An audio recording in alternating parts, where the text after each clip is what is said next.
What's going on YouTube? It's your boy Don Squally back at you with another video. Basically today I want to show you guys how you can make your own homemade block off plate using the stock variable intake air system. That's what this is, short form VIAS. A couple companies sell block off plates for the VQ35s. My buddy Kevin, a fellow Altima owner, showed me a way that you can actually make your own. It may not look as good as the ones that you can buy online, but I'm going to show you a way to make one for you know, next to nothing if you have the tools and stuff like that. If you don't, I'm going to tell you other ways to make it for cheaper. So basically what you want to do is take the VIAS out of your Altima, Maxima, G35, I35, 350Z. This should work with all VQ35s.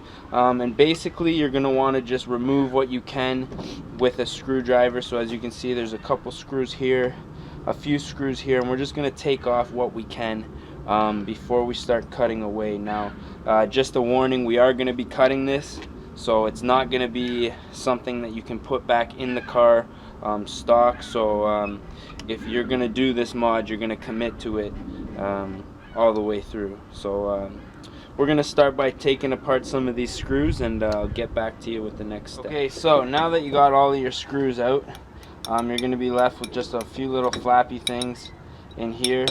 Now what you're going to want to do is get a clamp and clamp this to a table. I'm just using a piece of wood here off of the deck. Get a piece of cardboard or something though, because this side right here, you don't want to gouge this, because you're going to use your stock gasket, and if you score this, I mean, you know, you don't want to score it. If you do, it's not the end of the world, but just be careful. So if you're going to have to clamp at this point here, use a piece of cardboard or a piece of wood in between there. And what we're going to do is use a DeWalt and basically cut along this line right here and cut off this piece and these pieces right here. Now you don't have to cut these pieces off, you can leave those, but I'm going to, just to make it look a little more flush. So yeah, I'm going to clamp down my piece and get back to you when we're about to grind. So as you guys can see, I have my piece clamped down here. So what I'm going to do is I'm going to cut off this top part first, and then I'm going to slowly start grinding down this. Now remember, you don't want to mess up this flush edge where your gasket's going to have to meet up. So be careful not to hit that. I'm using a grinder. If you don't have one of these, you can use a hacksaw or a Dremel. It just might take a little bit longer. So I'm just going to get into it here, make sure that we have power, and we're going to get right into it.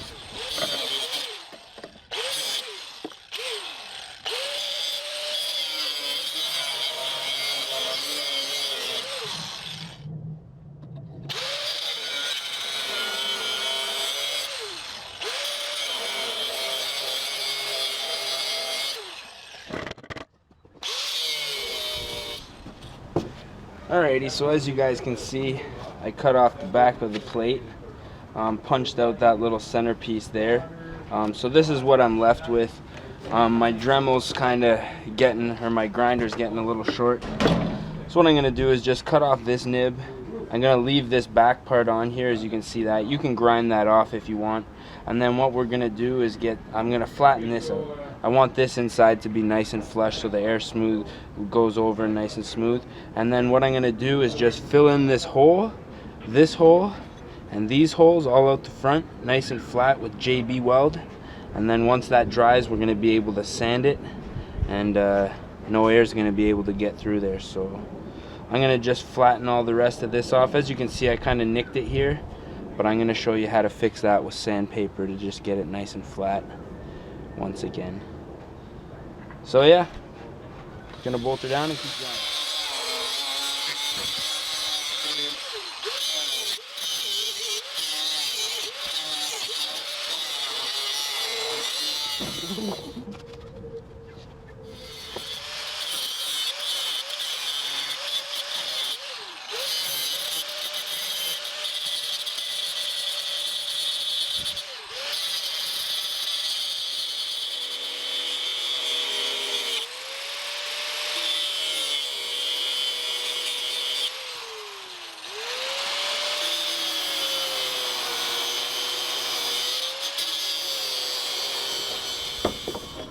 Alrighty, and when it's all said and done, you're gonna have something that looks like this.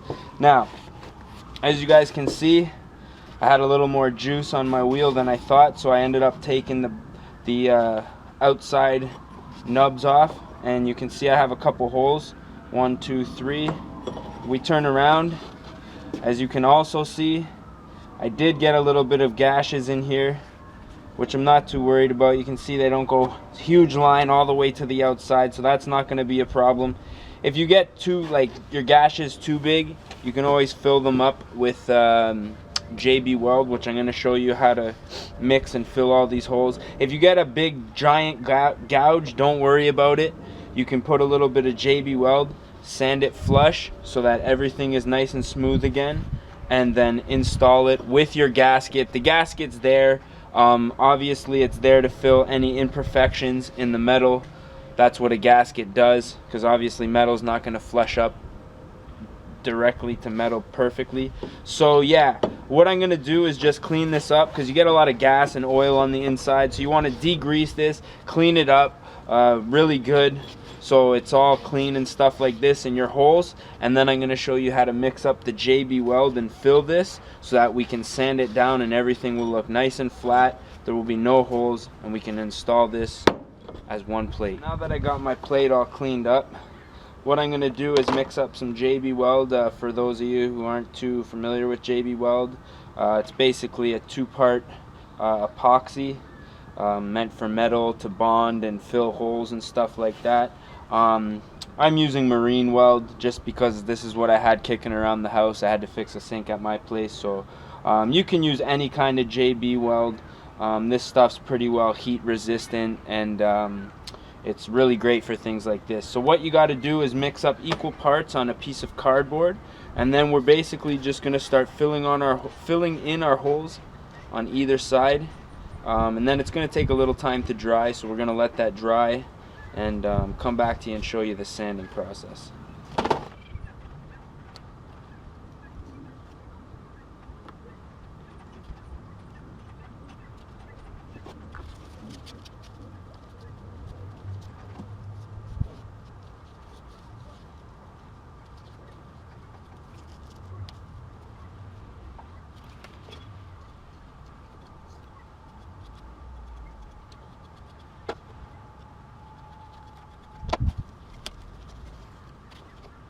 Okay, so I think what the easiest way to do this is going to be to just put it down on one side, fill up the holes.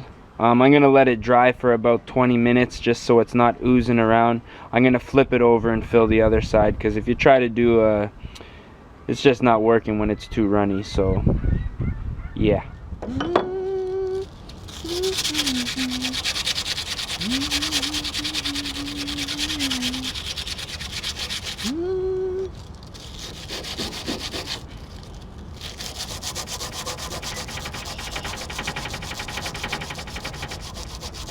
Alrighty, so as you can see, we're all sanded down. I didn't go too crazy on the back just because this is going to be on the inside of the intake manifold, so as long as there's a good amount of material there to make sure no air gets through, you'll be good. This one I cleaned up a little better, as you can see.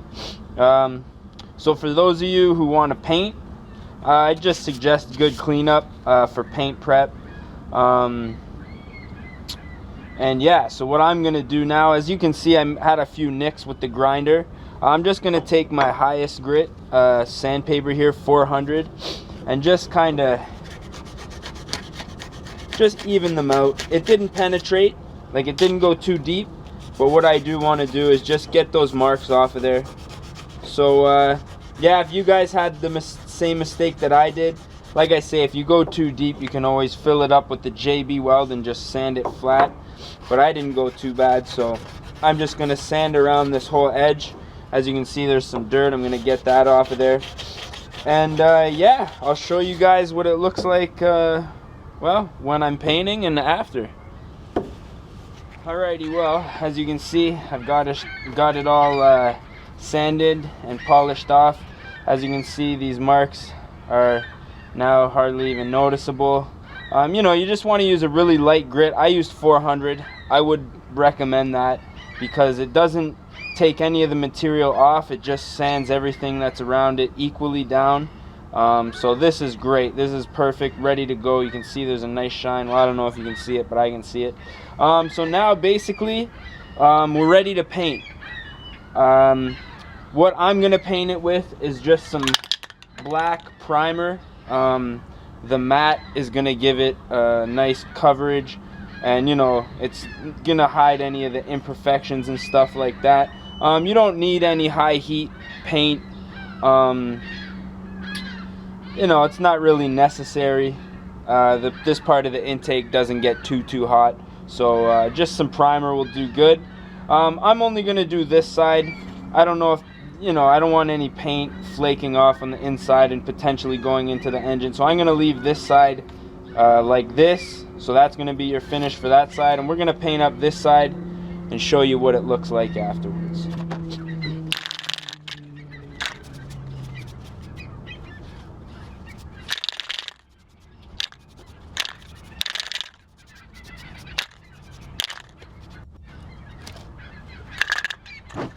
And here is the finished product, ladies and gentlemen.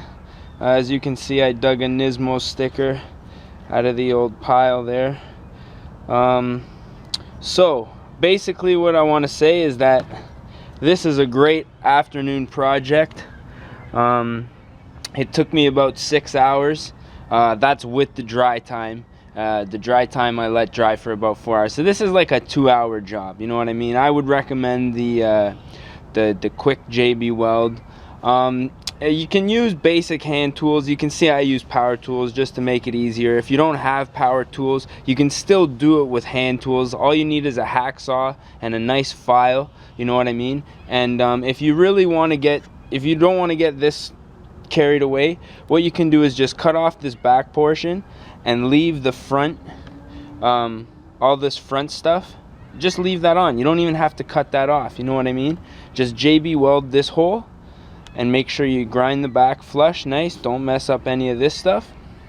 And yeah, you don't have to go to this lengths. I just wanted to show you what you could do with a JB weld and a few hand tools. If you guys don't know how to take off this part or install a block off plate or the VIAS, what I'm gonna do is put a link in the description. I made a video of how to install a block off plate, so that'll tell you how to get this piece out and also how to put it back in once you have it in this form.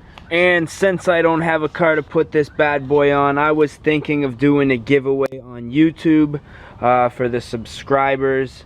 If you guys want a free block off plate, let me know in the comments, man. If this is something that you can use, if it's something you'd even be interested in getting, you know what I mean? And if enough people leave a comment down below saying that they'd be interested in entering a contest, I'm gonna post a video on my YouTube and I'm gonna mail it to the winner free of charge, just because I love my subscribers. So with that being said, it's your boy Don Squally. I'm gonna just let the camera do the talking. I appreciate the love. If you like this video, give it a like. If you haven't subscribed, subscribe. There's new videos coming all the time. And as usual,